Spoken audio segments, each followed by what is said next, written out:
पुण्यात प्रदेश भाजपच्या अधिवेशनाला गृहमंत्री अमित शहांनी संबोधित केलं। यावेळी अमित शहांनी मराठा आंदोलनाच्या मुद्द्यावर भाष्य केलं। महाराष्ट्रात जेव्हा जेव्हा भाजप सरकार येतं तेव्हा मराठा आरक्षण मिळाल्याचं शहा म्हणाले।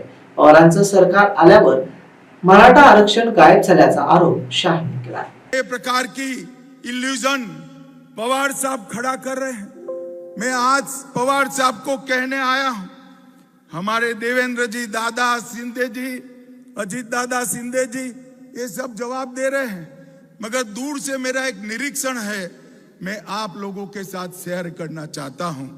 जब जब महाराष्ट्र में भाजपा सरकार आती है, मराठा को रिजर्वेशन प्राप्त होता है। मेरी बात ध्यान से सुनना, बाद में ताली लगाना। जब जब महाराष्ट्र में भाजपा सरकार आती है, मराठा रिजर्वेशन प्राप्त होता है, और जब जब शरद पवार की सरकार आती है, मराठा रिजर्वेशन गायब हो जाता है। मैं सोच समझकर ये वाक्य बोल रहा हूं।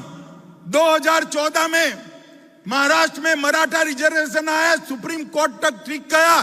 किसकी सरकार थी 14 में, बताइए जरा। अरे जोर से बोलो, किसकी सरकार थी? भाजपा सरकार थी। देवेंद्र फडणवीस हमारे मुख्यमंत्री थे। हमने मराठा रिजर्वेशन देने का काम। 20 में शरद पवार की सरकार आई, मराठा रिजर्वेशन गायब हो गया।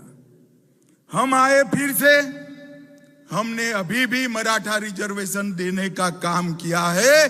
शरद पवार की सरकार आएगी तो मराठा रिजर्वेशन फिर से गायब हो जाएगा।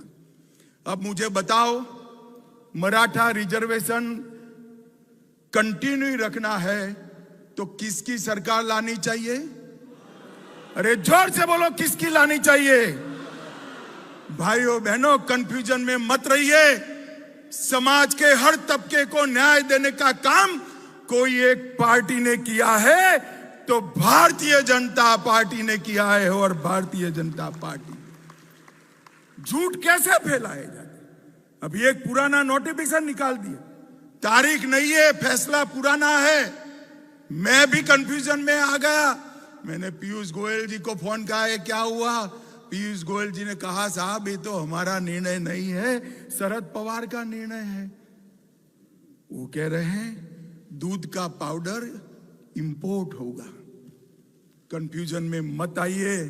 वो सर्कुलर कर कर गए थे, 10 साल में 1 किलो दूध का पाउडर इंपोर्ट नहीं किया है नरेंद्र मोदी सरकार ने।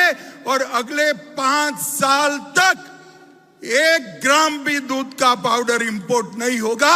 आज मैं आपके बीच में ये भ्रांति फैलाकर चुनाव जीतना चाहते हैं।